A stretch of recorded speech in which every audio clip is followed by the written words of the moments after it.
you get this crushing loss. I don't want to say stunning. I'm not stunned by it. I thought that Barrett was going to lose because he got outspent, and the polls in the end indicated Walker was going to win, right? But Democrats still had hope because they have all these hopes like, oh no, the people are going to show up, and we got great late voters in Milwaukee, and then we got the ground troops. No. Polls are right most of the time, okay? And no, you were going to lose because you got outspent 8-1. So, nonetheless, the Democrats come out after the election and say, you see that? Mission accomplished. I was like, what? No, wait a minute. What do you mean mission accomplished? So here's OFA in Wisconsin. This is, trying to reelect President Obama. They put out a statement. While tonight's outcome was not what we had hoped for, no one can dispute the strong message sent to Governor Walker. What? I dispute it.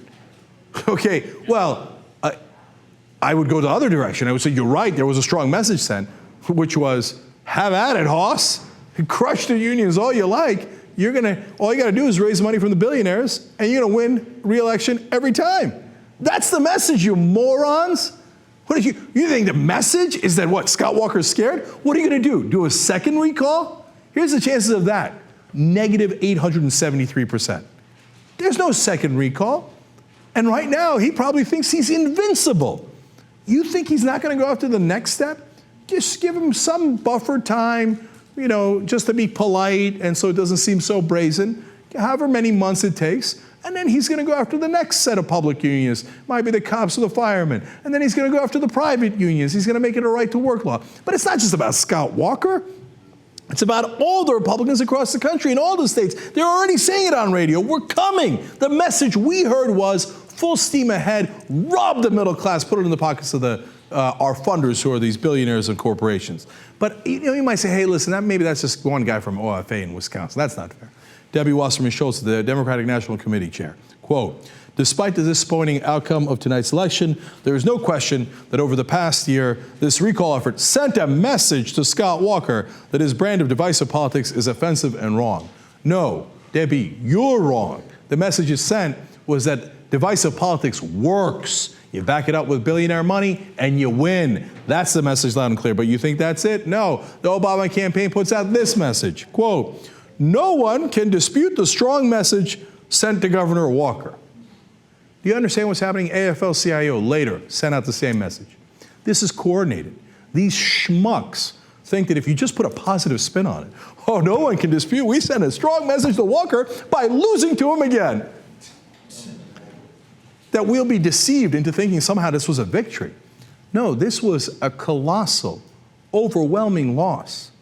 The guy who was crying on CNN saying, we're at the end of our democracy, is right. Money always wins. There's no hope. Now, I think in the short term there's no hope. In the long term, we're going to kick their ass. But we need to bottom out first. And we're getting to the bottom here. And the Democrats have no idea. Democrats are like, oh, I guess we'll just get him in the next election. No, you moron. You're going to lose election after election. After Citizens United, a system that was already deeply corrupt with money, got on steroids. You're going to get your ass handed to you going forward. Until you finally realize Democrats aren't the answer. They're on the losing team. They're supposed to be on the losing team, and they are on the losing team. And they're never going to overcome these odds. The only answer for real hope in the future is you change the system. Right now, 93%, and this was before Citizens United, by the way. Now before Citizens United got heated up. Now we're heated up.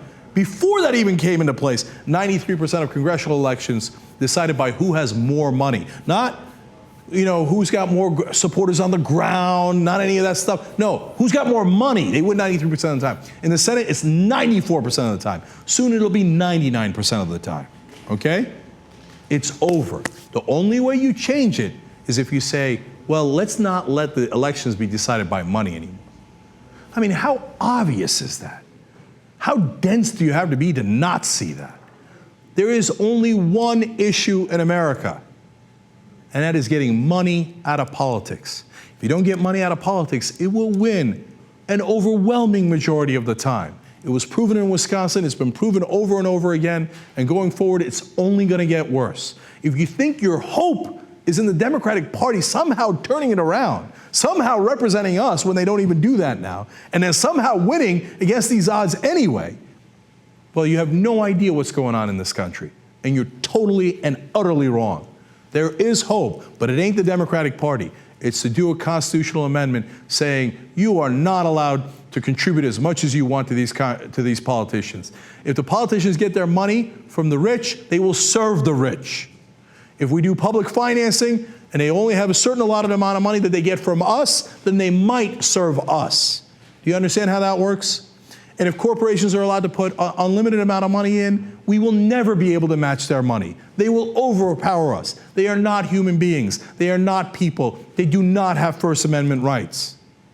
That is the only answer. Join us in that fight. Otherwise, Wisconsin is just going to be the tip of the iceberg. It's going to be Wisconsin results from here on out. wolf-pack.com. It's the only hope. And by the way, I don't want you to think it's personal because we set up Wolf Pack, right? And so I want you to contribute to that or anything. I don't give a damn, man. Contribute to Dylan's thing. Contribute to United Republic. Contribute to, any group you find trying to get that constitutional amendment or to try to fix the system any way you can. Because we all got to fight together on that issue.